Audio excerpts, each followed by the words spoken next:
अभी मौजूद हूँ पिम्स हॉस्पिटल में और यहाँ पे बड़ी तादाद में जो वक्त गुजरता है सिविल सोसाइटी भी यहाँ पर आना शुरू होती है, लेकिन मेरी मुलाकात अभी इन खातून से हुई है। उनकी गोद में एक 1.5 साल की बच्ची है, मेरा ख्याल है 1 साल की बच्ची है। जो इसको प्रॉब्लम है, जो उसको बीमारी है, वो ट्रीटेबल तो है, लेकिन उसका जो ट्रीटमेंट है वो काफ़ी एक्सपेंसिव है। पिम्स ने इनको शायद मना कर दिया, लेकिन मैं इस तफसील में जाए बगैर मैं चाहूँगी कि ये खुद बात करें। अस्सलाम वालेकुम जी। वालेकुम सलाम। क्या ख्याल है आपके? ये बेटी आपकी है? जी, मेरी बेटी की एज है। मुझे 1 साल ना? हाँ, मुझे बताएं कि पहले तो ये बताएं कि ये डिज़ीज़ क्या है। ये बेसिकली एक रेयर डिजीज़ है, नायाब मोरूसी बीमारी है। इसका इलाज पाकिस्तान में है ही नहीं, ठीक है। यानी ये 2 लाख में से किसी एक बच्चे को अटैक करती है और जेनेटिक इशू होता है ये। इसकी मेडिसिन पाकिस्तान में नहीं है, फ्रांस वगैरह या आउट ऑफ कंट्री से वहाँ से मंगवानी पड़ती है। और इस मेडिसिन की कॉस्ट इतनी ज़्यादा कि एक आम बंदा इसको अफोर्ड कर ही नहीं सकता। अच्छा, क्या तो पिम्स आप आई थी इसको दिखाने? पिम्स में आई थी। क्या कहा यहाँ के डॉक्टर्स ने? यहाँ के डॉक्टर्स तो इसे सिर्फ सपोर्टिंग ट्रीटमेंट दे रहे हैं ना, कि इसके किडनीज़ के फंक्शन अप एंड डाउन हो रहे हैं, इसके किडनीज़ को वो मैं कि भाई जब तक उन्होंने भी यही कहा कि आप ये एंजाइम अरेंज करें, आउट ऑफ कंट्री से इस एंजाइम को अरेंज करें, और इसके अलावा इस बीमारी का कोई इलाज नहीं है। सिम्टम्स क्या हैं और इसके क्या होता है? इसको 6 महीने से बुखार है, ठीक है। हर रोज़ बुखार में रहती है मेरी बच्ची, और 6 महीने से इसको वॉमिट है। मुस्तकिल बुखार है? मुस्तकिल बुखार है, वॉमिट है। इस बीमारी से होता क्या? पहले बीमारी का नाम भी बताएं। नेफ्रोपैथी सिस्टोनोसिस इसको डायग्नोस हुआ है। अच्छा, नेफ्रोपैथिक सिस्टोनोसिस। इनका जो इससे होता क्या है इस बीमारी में? ये आपके किडनीज फेल कर देता है और ये आपको ब्लाइंड कर देता है, आपकी आइज़ को ब्लाइंड कर देता है। अगर इसका, हमें तो डॉक्टर कह रहे हैं कि आप बहुत लकी हैं कि इसका टाइम पे प्रिक हो गया है, इसकी डायग्नोसिस हो गई है।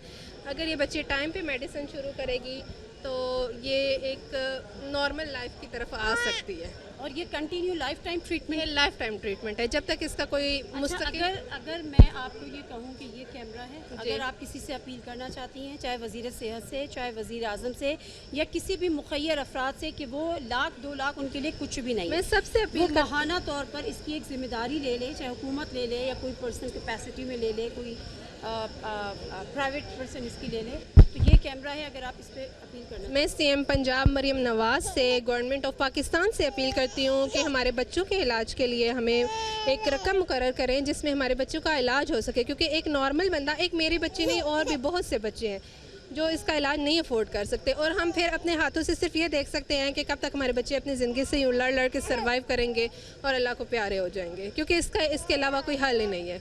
मेडिसिन इसकी इतनी कॉस्टली है कि हम जैसे बंदे अरेंज नहीं कर सकते उसको। कितने बच्चे हैं आप? एक ही बेटी है मेरी।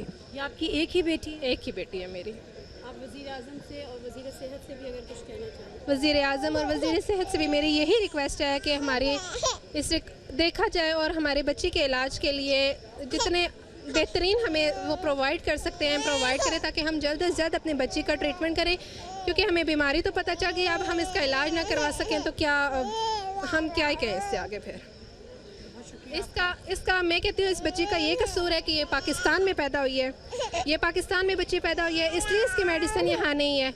बाकी बहुत से एंजाइम आ गए हैं रेयर डिजीज़ के, मगर इस रेयर डिजीज़ का अभी तक क्यों नहीं एंजाइम आया पाकिस्तान में? हमारे बच्चे कहाँ जाएँ?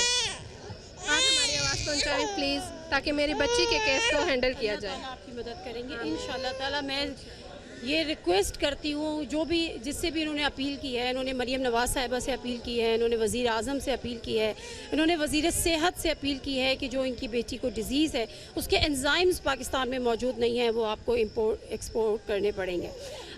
इंपोर्ट बेसिकली अगर आपको करने पड़ेंगे, तो अगर इस बच्ची की, ये अपनी बच्ची जो है वो वाहिद अपने इस वक्त माँ बाप की बेटी है और अखलौती है, अगर कोई मुखय्यर हजरात ये ज़िम्मेदारी ले ले, या हुकूमती सतह पर मरियम नवाज़ साहिबा बड़े काम करती हैं इस सिलसिले में, वो इस बच्ची की ज़िम्मेदारी ले लें।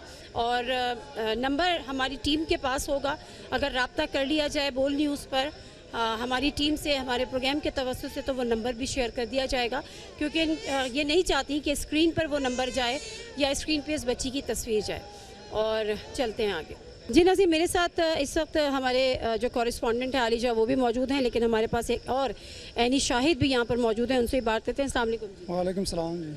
अभी आलिजा के साथ आप बात कर रहे थे, हमारे कॉरेस्पॉन्डेंट के साथ, आप यहाँ पर मौजूद थे उस दिन जिस दिन ये आग लगी है? उस दिन हमारा बच्चे यहाँ एडमिट था वार्ड में। उसके आपका बाद बच्चा भी यहाँ पे admit हाँ एडमिट था। उसके बाद हम वहाँ जाकर बाहर जाकर सो रहे हैं लोगों के साथ। उसके बाद रात तकरीबन 6 बजे का इस तरह का कोई टाइम था, तो शोर मची, एकदम शोर मची। तो हमने देखा वहाँ आग की शोले यहाँ से निकल रहे हैं ना, तो हम दौड़ते हुए यहाँ आए। उसके बाद हमने देखा कि बहुत बड़े शोले निकल रहे थे। हमने नीचे से पत्थर मारे हैं और वो शीशे भी टूट गए हैं, जिससे वो धुआं वगैरह बाहर निकले। इधर तक भी धुआं आया था। हमने इस वजह से वो किसी और को तकलीफ़ ना हो, हाँ किसी और को तकलीफ़ ना हो, इसलिए हमने यहाँ से पत्थर मारे और वो शीशे भी टूट गए थे। उसके बाद थोड़ा जो पहले ये वाक़या होता थोड़े लोग थे यहाँ पर, इतने ज़्यादा लोग नहीं थे।